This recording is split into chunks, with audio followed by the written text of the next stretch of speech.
Hello, it's your favorite sports Unc here. Don't forget to hit that subscribe button to join the fastest growing community on YouTube. Remember, Nightcap doesn't happen without you. So please subscribe or you're going to make Ocho cry.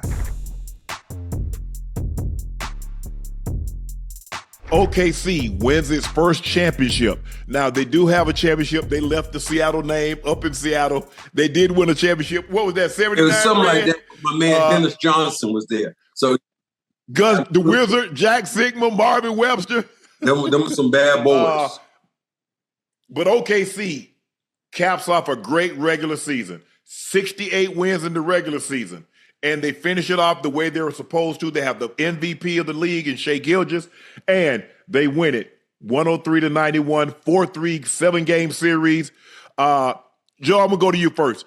I thought the game turned in the third quarter. 7 turnovers by the Pacers, none by the Thunder. 34-20. If you do a better job of taking care of the basketball, I thought they got out rebound. It was simple stuff. You know, you go around the 2 break and you let the guy punch the ball out from the back. You get the rebound and then all of a sudden you lose it out of bounds on your own. You can't have careless turnovers like that. As Brad said, when you're undermanned, your best player is down, you need to play a damn near perfect ball game. Mm-hmm. And the one thing you can't do is turn the ball over. Joe, when you saw this early in the game, Tyrese Haliburton seemed like he had it going early. 3 deep threes, was playing extremely well. But we talked about this. I said, man, we got to be careful with this calf because the same thing they said about KD. Oh, it's his calf, it's his calf. And you saw him went to make that certain burst, and then all of a sudden you could see it when they showed it slow motion in the replay. You see that thing roll up. It is very, very unfortunate. He's probably going to be gone until the 2026 season because it happened so late. He's not coming back. But OKC, Joe. Man.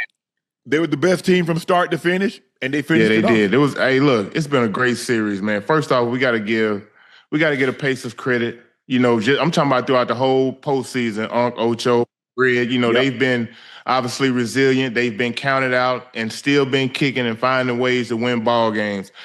I felt it was going to be tough for them to win this game when Haliburton went out, but I thought he came out aggressive. And, Indiana came out like they knew what time it was. I thought him and Siakam was pretty aggressive. They were making shots, and it was a teeter-totter game early. And like you said, in that third quarter, the separation was they beat them 32-10 off points off turnovers. OKC had 32 points off their turnovers. And I think that was the biggest difference of the game. But give OKC a lot of credit. They did what they had to do. They closed them out on their home court. Man, it was a great series, fellas. A great series. Joe, I can't believe you didn't give glory to God when you were about saying all that. That's how you always start that. I give glory to God, but you didn't even go there. I think it was a tremendous series. It was a series I think Carlisle coached his ass off. Man. T.J. McConnell was what Joe would say. Joe, he was a water bug, and I know I can hear you. I know you in your house. Get his ass. Somebody his little ass. I know that's what happened. Ocho, when games go like this, to me, it's almost scripted at the end. OKC had nothing. I mean, I look at Indiana had nothing to lose. They had nothing to lose. I think that's why they played early. They played well early. But you could see the bubble, all the air just go out the bubble when it happened and the injury. Same thing happened with the Celtics when Tatum went down. It was just a matter of time before the team was over. Go ahead, Ocho. Man, I'm hurt, huh? I'm hurt. Obviously, Haliburton coming out as aggressive as he did, I really felt, and I wholeheartedly really felt good, not just about this game, but about them coming away with that win. And I think that would have been the outcome had he not gotten hurt. T.J. McConnell played very well. Siakam played very well. And the fact once he went down, they still competed, huh? They still competed. They kept the game very close, but the turnovers, it hurt. Not only did the turnovers hurt, they score. I mean, the Thunder were able to score points on those turnovers. And I mean, it is what it is. I'm just kind of sad. I'm kind of sad because I thought Joe was a better friend than that. All right. The fact that the Pacers were handicapped and he still is willing to take that money from me. It is what it is. But hey, Joe, tell him You lose your job, the mortgage company still want their payment. Hello.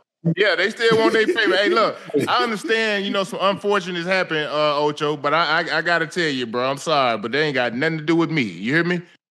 Yeah. Yeah, you at home. To no one's surprise, Shea was just named Finals MVP. So he's the regular season MVP, Western Conference MVP, Finals MVP, averaged 30 points, 5.5 assists, almost 2 steals a game, 1.5 blocked shots per game, and he's only 26 years of age. I got a question. I'm glad you just said that. Now think about everything you just named off. He's won a ring already. He was the MVP this season. Now, we talked about this for a very long time, all throughout the NBA season. You said you would take Joker of SGA. Yeah, now I still would. Yeah. Ring, yeah. Would you still take Joker of SGA? Yeah, because Jokic got a ring too. You remember Jokic did all that too? Yeah. I know. I'm just asking. I just want to see how you felt. I want to see if your mind changed. Yeah. Okay. And that's not to take away anything from Shea. Yes, he's a phenomenal player. But you're talking about, and you're like really splitting hairs. So you're looking at Shea, you're looking at Jokic, you're looking at Giannis. I think those are the 3 best players. Maybe you sprinkle in Luka something when he's healthy and going. But Shea, to be 26 years of age, they brought him in. He kind of learned under Chris Paul, and then they turned the organization over to a kid that was 23 years of age. Here's the thing you should say, Shannon, when you talk to Ocho, the supporting cast. You look at the best supporting cast. At the end of the day, you can look at OKC with the supporting cast. Lou Dort looked like he should have been playing with the Cleveland Browns, the way he was knocking guys around. That big body, the way he was able to do the thing. The big question we're going to talk about later on, gentlemen, is this. You talk about 3 guys who were the MVPs when they were with the Thunder. They couldn't get it done. Harden, Westbrook, and Durant, they couldn't get it done. But now they've gone to a smaller, more effective lineup, not as big as stars, but they still won. But those 3 guys that you talk about, that supporting cast they had there, they should have won 1 or 2. Oh. They let James Harden. You remember they went to the championship. They lost to the Heat, and then the next year for $5 million, they let James Harden go to the Rockets, and that was kind of the beginning of. And we're going to talk about this a little later. Every last one of those guys that started in OKC somehow found a way to get to the Rockets. It started with Harden, then Russ, and now KD. So we'll get to that a little later. But you're absolutely right, because you look at these 2 teams. What do they have? Yeah. Bench play. Their bench players play extremely well. They're a very deep team. You look at Obi Toppin, didn't play well tonight, but he normally plays well. But you got Matford. He gave you 24. TJ McConnell gave you 16. So that's 40 points. You got 42 points from your bench. You really can't complain like that about that. McConnell just didn't have a good game. He played well offensively, but the turnovers. He had a lot of careless turnovers tonight. He had 7. They had 21. They had 7 turnovers in the third quarter when OKC really opened up the game. Because they had a 1-point lead, and now all of a sudden you start the fourth quarter and you're down 13. So you go from +1 to -13, and a large part had to do with the turnovers. You lost the turnover battle in that. They did a great job of taking care of it.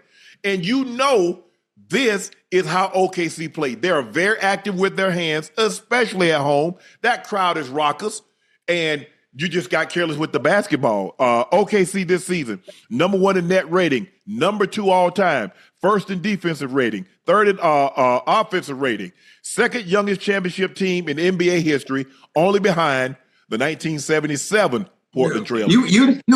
Led by you didn't mention one guy who was particularly effective in that thing, and it was really Alex Caruso. Nobody's going to talk about the bald eagle. I know, Shannon, that hurts you because there used to be a faker over there with the cap. But Alex Caruso was huge for them. Defensively, offensively, he is able to shut the door and really contain guys. And he made it extremely tough for them, especially talk about those steals. He was part of that steal thing on every play he was. Hey, Unc Bread, I think y'all made great points, especially about their bench. The others, if they play well, obviously, the more likely whoever bench plays well, they team win. But to me, if you look at Chet Holmgren, I think he was averaging 11 points throughout this finals run. Tonight he had 18 points, 8 rebounds, 5 blocks, and he was 6 for 8 from the field. Very efficient. So probably his best game. Yep, I agree. He plays well, plus Shea, and you got Williams playing well, it's hard to beat them. They just hadn't got consistent play from Chet Holmgren. You know what I mean? So if he give them 5 blocks, he giving you 18 to 22 points a night, and I think that's his next ceiling to where he can be consistent on a night-to-night basis with these guys. That's what's gonna make him a dynasty and make him hard to beat. But you know what? Think about this. Did we say Indiana? You say dynasty? Yeah. Okay, Joe. Nah, hey, hold on. Hey, Unc, before you go, Cornbread. I mean, Joe, listen, you talk about dynasty, right? Now, after the one way to have a dynasty, right, is to be able to keep your core group of guys together. Now, they just won a championship. Now, what happens when you have players that deserve and want to get paid that don't want to stay there because no Shay's Shea getting ready to get paid. So players are gonna leave. So how you gonna say dynasty when I don't get that feeling from OKC and those guys. They look nice, close group. And I think when you win, Ocho, you have to go on the luxury tax. You know, everybody gets paid.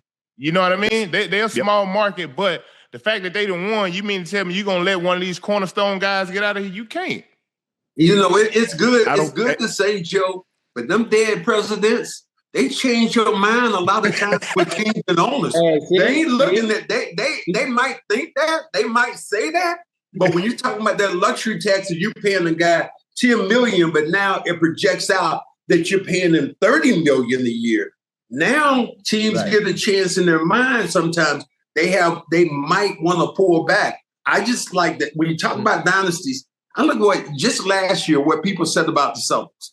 The Celtics are going to win the championship again with Tatum and Brown and all those players. What happened? They didn't win. This is whether and the NBA loves it in the fact that you have different teams winning championships because it promotes all this just equilibrium among the teams. The fans don't like it though. The fans, because the thing is, Brad, the fans in the NBA are different than the fans of the NFL because small market team, Pittsburgh, small market, but they got ravenous fans and they've been cheering for the Steelers for 50, 60 years. Right. Green Bay, small market, been cheering umpteen years. City. The NBA don't have that. You got to go LA, you got to go New York, you got to go Boston. You got to go to these Chicago, these massive markets to get a following. Because if not, it's just regional. Because think about it. Your grandfather rooted for the Steelers. And so when he had kids and they moved away, they don't live in Pittsburgh. They're somewhere else, but they're still Steelers fans. Green Bay, they don't live in Green Bay. They're still Packer fans, though. The Cowboys, so that's how it has to be. But I think the thing is what the NBA can do, the players, the team, Ocho, that you're on, Joe and Brad, you know this. Yeah. I can give you that extra, I can give you that 5th year. Hey, you go somewhere else, you only go get 4. Right. I can give you 5, fully guaranteed. Now, do you want 4 years at 160 or do you want 5 years at 200? Shannon, you say that about small market teams in the NBA. What was Miami? Is that a small market? And let's talk about is San Antonio. Was that a small market? Those are and they don't do no ratings. And the ratings for those teams, ratings were terrible. Go look at San Antonio, Brad. Look at San Antonio when they play. No, look, and they had great. Look at Duncan. You had Robinson. Ginobili. You had Parker. You had Ginobili. It's different. NFL market, small markets versus NBA. I give you that, but I look at Miami. Is Miami a small market? No. What? No. Nah. It's not like when I look at small markets, I'm looking at like Indy. I'm looking at like people would rather go to OKC right now. And you're talking about people. Them are some of the most fair weather fans I ever saw in my life who went to the Miami game. Here in Miami? Oh yeah, for sure. Man, listen, those people left the game early. Ocho, they left the game early, and then when Ray Allen hit the shot, they wanted to get their ass back in the damn game. To come back in. Don't tell me about the damn small market and your loyalty and this heat culture. I believe what Shannon is saying. But Brad, but you know how this works now. It's same thing with LA. If you don't win, them fans not coming because there's too much to do. See, when there's only what let me ask you a question. What else are you gonna do in OKC? What else are you gonna do in Indy besides go to a damn basketball game or watch the Indianapolis 500? Sure. So now in Miami, I got the beach, Ocho, I got South Beach, I got so much I can do. LA, Brad, you know how much is going on. So if you don't win in those markets, oh, bro, I ain't coming. Yeah. You mean, listen, the only people that will go, we talk about hardcore fans that when you win or losing, that they will die and ride by you whether you win or losing. But when it comes to Miami or with any of the big market teams, the New York, LA's, the Miami's, maybe Houston, Chicago, if you can Chicago. Chicago, another one. And the fans ain't coming. They're not sitting through that. They're not spending their hard-earned money, especially in this goddamn economy. You mean to tell you the economy messed up and we losing? Nah. It says small markets, New Orleans, OKC, Milwaukee, San Antonio, Utah, Indiana, Charlotte. Hey, does that change? Unc, TV markets. We talk about TV markets now. Right. I got you. Hey, Unc, I have a question too. Also, yes. Right? Where people always want to go and play, no matter what. They love to go play in Houston. They love to go play in Miami. They love to go and play in LA or play in New York. Does the Thunder and the winning the championship, does that attract suitors from the outside wanting to go play in OKC? There's only one thing. What else am I going to do there? If I don't go, what other pro sporting event can I go to in Oklahoma City besides the Thunder? See, in Miami, I can go. Can I go see something? Can I see football? Yeah. Can I see you the can Marlins? go to the rodeo, Shannon. Go to the damn rodeo. Okay. The black rodeo. Because remember, San Antonio have to hit the road every year, Brad, because they got the what you call them coming, the rodeo coming through. Yeah. Indiana. So it's like Milwaukee. What else are you going to do in Milwaukee besides go see the Bucks play? Go to the Harley-Davidson Museum? So there's only, when people have families and kids, they don't just want to hey, babe, I'm home. What are we going to do tonight? Everything's boarded up. You got kids, they want to do stuff, and if it's cold, they can't do anything after September. They're inside.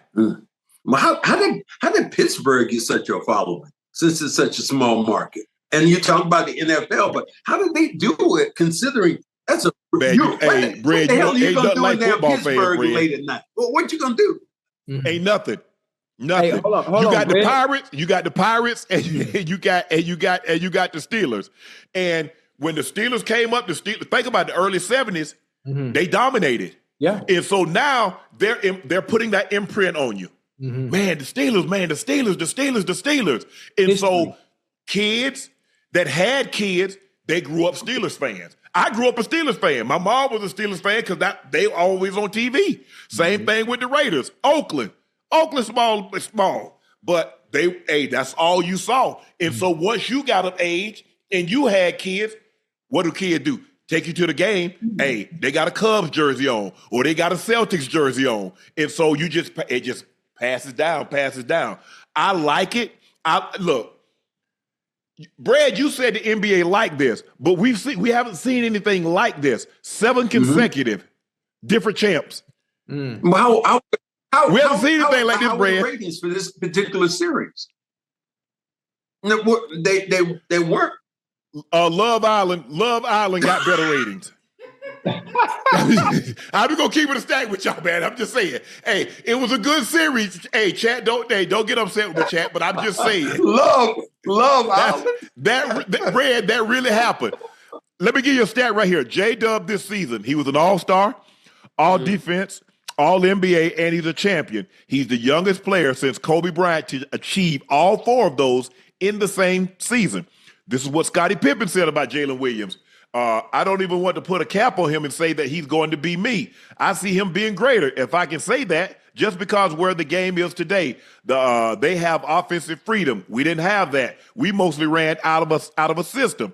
These guys have the freedom to shoot the 3 balls and do things of that nature. Players are playing in today's game have a chance to be better than players in the past because of the ability to shoot the ball. Wow, somebody said it. Oh, never mind. But anyway, if this kid continues to shoot the 3 ball the way he shoots, I'm going to sit here and say and argue with nobody and say he can compare to us because you can't. He wins. I don't. Brad, Go ahead, Joe. Let Go ahead, Joe chime in first. Then you go, Brad, and then Ocho. I want to hear what you got to say. Joe, you muted. Can y'all hear me now? Yeah. Okay, my bad. I agree with Pippen saying, because back in his day, they played with two traditional bigs. And now in today's game, especially OKC, they don't have nobody posting up seriously. Those guys are pick and pop guys, and J-Dub and Shea, they kind of get free will as opposed to when they shoot, how they want to shoot, so they can give it to you however they want. I think the game is a lot more wide open now, and yes, they do have a lot more freedom than guys had back when Scottie was playing. Joe, I think the game is tailor-made for you right now because it is an ISO game. It is a one-on-one game. And if you are a guy who can put the ball on the floor, you can score from the outside, it's almost impossible to stop you. Yeah. During the time that I played, when we had McHale, Parrish, myself, Bird, we were post-up guys. And we stayed right on that block. Yep. So we weren't trying to trick you. We were just gonna beat the hell out of you in the damn post. That has gone away. That nobody does that anymore, Shannon. Ain't nobody post area anymore. It's a dead game. So because of that, the game has changed so much in a way. And Scottie, I appreciate Scottie giving up like that. But I tell you what I like to see, and this is Joe and Ocho, and I would love to see what would happen if he'd been playing during the 80s when guys were throwing his ass to the ground.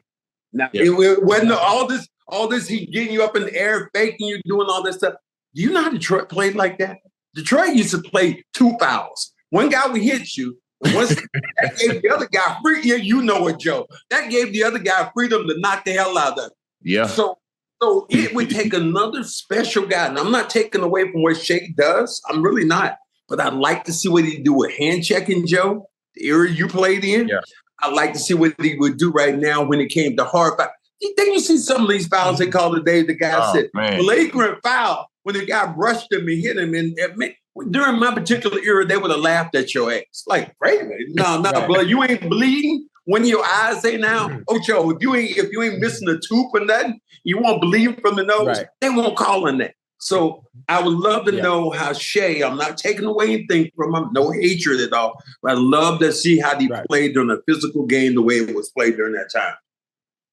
Hey, right. I like what Pippen said, Joe and Brad. I like what he said, but the funny thing about it is there are certain players, regardless of era, based on skill set and DNA and what they bring to the table in that specific era, where regardless of what era you put certain individuals in, they're going to succeed, regardless of how the game is played, whether it's in the 80s, whether it's in the 90s, whether it's in the 2000s, or whether it's now. A player like SGA, he will thrive. He will still thrive and just adapt to the circumstance and the environment and the style of play in which they played if he was in the 80s or in the 90s when they were a lot more physical. The same thing goes for Pippen. It's hard to compare eras, Unc. You really can't do it. You can't compare era, Unc, when you play football. The rule changes. The rule change. Exactly. The rule changes. Obviously, you think about the game of basketball, right? Everything is ISO now. Back then, the Jordan era, the Pippen era, they played with two bigs. Unc, back in your day, Unc, goddamn, look at the yards you got. You got a goddamn jack. You got a bust in the Hall of Fame and goddamn Canton, right? And you played during the running game era. Yep. Imagine if you play right now, you in your prime, and they throwing the ball 20 million times every goddamn game. You laughing, Shannon, you're laughing like you about to get them paid or something right now. Hey, I see them guys making tight ends making $17, $18 million a year. I do see that. Hey, just goes to show you just how well the Thunder play defense. Indiana shot the ball better from the field, better from the three-point line, better from the free throw line, and they out-rebounded them. But they had one glaring stat. They tripled them up in turnovers, 21-7. That is the difference in the ball. Turnovers will kill you in any game you play. And I don't care what sport it is. You play football, you turn that ball over. You play basketball, you turn it over, and it's going to be a recipe for you to lose because those are wasted opportunities. A lot of people laughed when they talked about the Celtics shooting the threes. And I talked to Joe Mazzulla about this. He said, Max, I'd rather for him to shoot the three than turn the damn ball over because therefore you wouldn't get a shot opportunity. And I'm like, damn, that does make sense, though. At least you shoot it. You get an opportunity to go in. But when you turn the ball over in a live situation, Your defense is lopsided going back the other way, and it just kills you. And you can see it hurt Indiana all day long. TJ McConnell, who's a smart player, Joe, they surprised me when he crossed the court that time at half court, and he got double. And he punched the ball out. Yeah, I know they're playing exactly what you're talking about. Yeah, but you're smarter than that. You ain't as a point guard, you ain't supposed to cross that line. He kept getting pinned on the sideline. He kept getting pinned in the corner. He's only so tall, so when they come with a double team, he's not getting out of that because he can't. Hey, look, you had to know that he was gonna make some mistake, guys. They asked an awful lot of him, when he went down. So he ain't accustomed to play. Since the first quarter, Tyrese went down the first quarter, and now TJ had to step in and be the guy.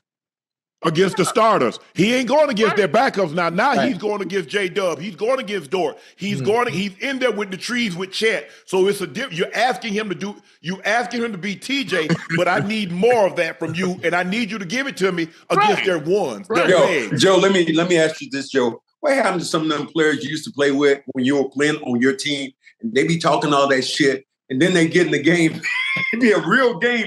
You go, man, what happened? Hey, listen. Well, that damn pressure's too much for you. Hey, look, Bread, Unc, Ocho, let me tell y'all something. When I was in college, man, I'm telling you, when I first got to campus, I wanted to play in the hype. That's where everybody used to play at. And I had dudes on my team, bro, who averaged 2 points, 3 points a game, who in the hype looking like Jordan. You hear me? But once that popcorn go to popping and them lights come on, I'm like, damn, what happened? Yeah, it ain't the same no more. It ain't the same. When them lights come on, that popcorn go to pop. Ocho said the right thing.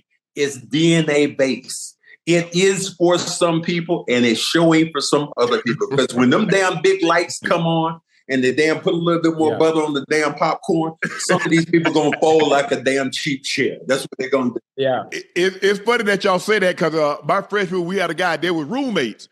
And one of the guys was a starter wide receiver. His roommate go tell the coach, he's like, Coach, if you gave me some run, I can catch just as good as my roommate. I can catch just as good as this guy. Sure enough, coach put him in the game, dropped everything he threw him. Coach, after the game, he say, son, you came to my office and tell me you better than Barney. We put you in the game. Now, he put him on blast. Your roommate, I'm better than him. You done told the coach I'm better than my roommate. Yeah. Mm-hmm. He put you in the game. You lay an egg, and then the coach called you out in front of everybody, and your roommate sitting there looking at you like you should call him out.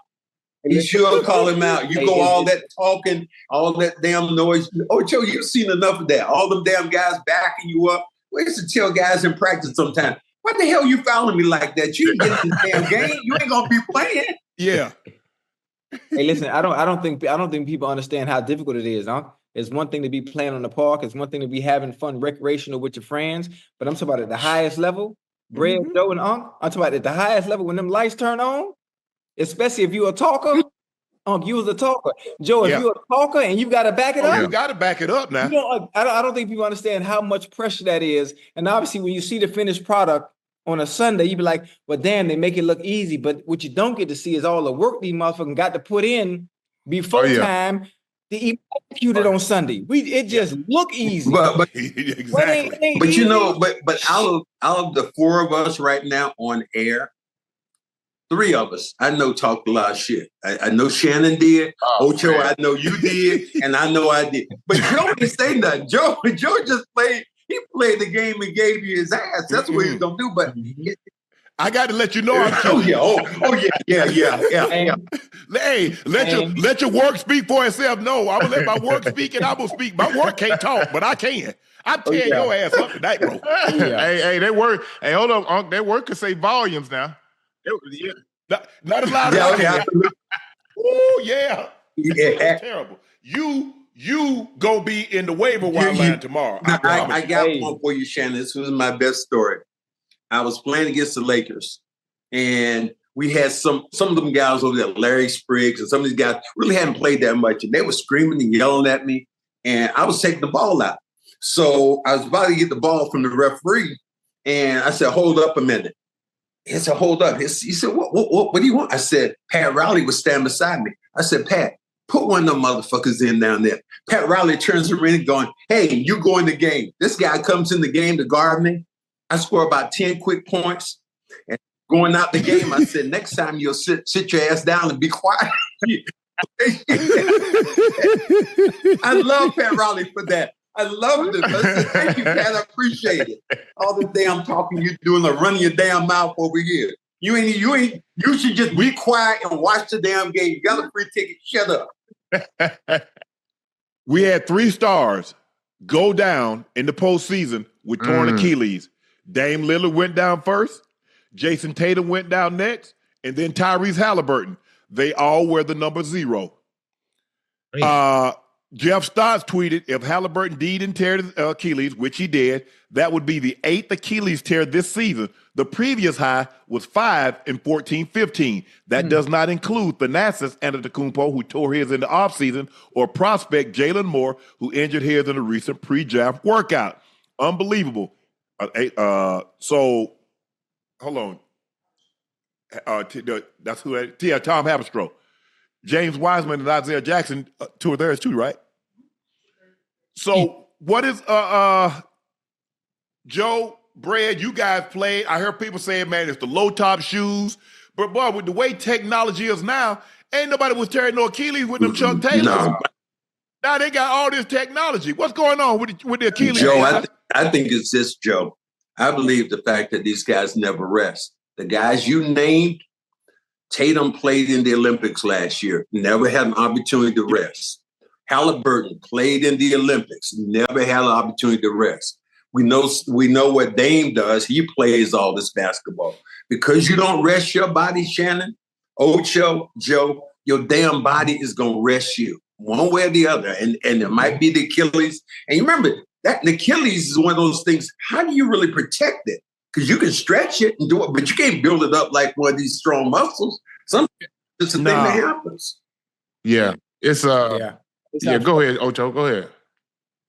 No, I'm gonna say I see a lot of comments, a lot of people talking about, people are wearing low top shoes, and I mean, listen, having a high top shoe is not going to prevent that. It's not going to prevent that. That's something that's on the interior. And listen, it just happens. It just happens. Why it happened, I'm not sure. Obviously, we know Hallie had an injury. I'm not sure if the compensation for that area caused that Achilles to rupture, but it's just unfortunate that it is happening. But I keep seeing the comments about, it's because the low had nothing to do with low top shoes. And just, I don't believe so either. No, absolutely not. I don't think so. High top shoe ain't fixing that. It's not. Yeah, I don't think so neither. Brad, you could be right. It could be the wear and tear on these guys. But if y'all listen to Haliburton after Game 5, he said that this will probably, if this was regular season, this would be a 2-week, layoff for him. He will be out for at least 2 weeks. Yeah. And the fact that you can't get that, and you can't get that kind of rest when you have those calf injuries, man, I hate to say it, but this is the next thing that comes from it.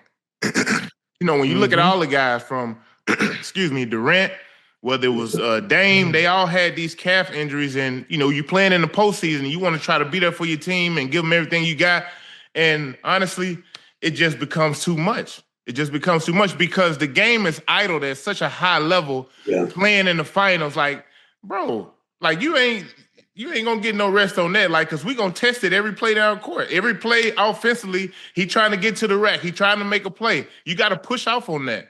So I just think it was unfortunate for him, man. I hate it for him too, man. But who's gonna make that call though? Who's gonna make that call for you to sit down? Because it's not gonna be the player. Because your teammate, because we know, and it's not gonna be the coach either. Because I'm trying to win. Your teammates are looking at you, halfway like, yo, man, wrap that shit up. We got to go. We got to go. So I don't know how you prevent that when it gets down to players and what they're able to do. A lot of times you said during the regular season, Joe, what would have happened? Only thing I think can happen is if you have an independent doctor that has to look at players when they have their injury. That's the only way you can send them out and protect them, because you can't protect the player from himself in those situations because he's going to want to go. He's going to want to go. Let me ask you a question, Brad. Who playing for that independence? Because if the team paying for it, it ain't independent. Wow. If you paying for it, they keep saying, it's independent. Somebody got to pay. Because he ain't doing doctors don't do pro bono work unless there are doctors or borders. They got a service. But other than that. Did that with the Bill Walton trade that happened with me and Bill Walton.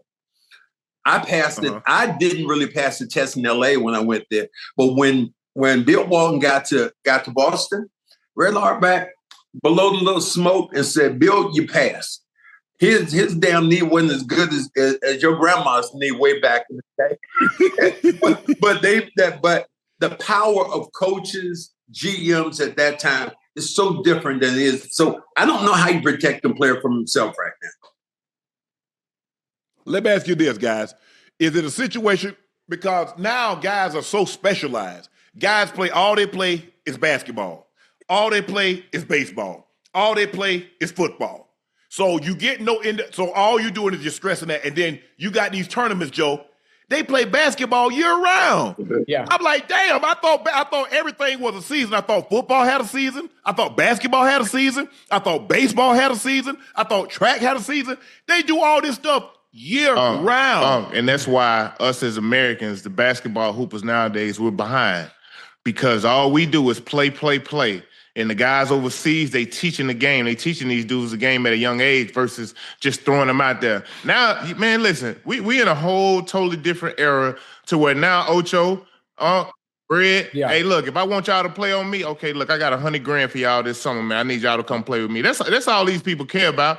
They ain't trying to develop. They ain't developing these kids and teaching them really how to play the game. So therefore, as they get to the next level, whether it's college or pro, a lot of them be lost, and you don't really hear about them no more because it takes time. Because when you get to a team and you're not the man and you have to learn how to play and you have to learn how to start in a role and you ain't never had to do that, oh, man, you lost in the sauce.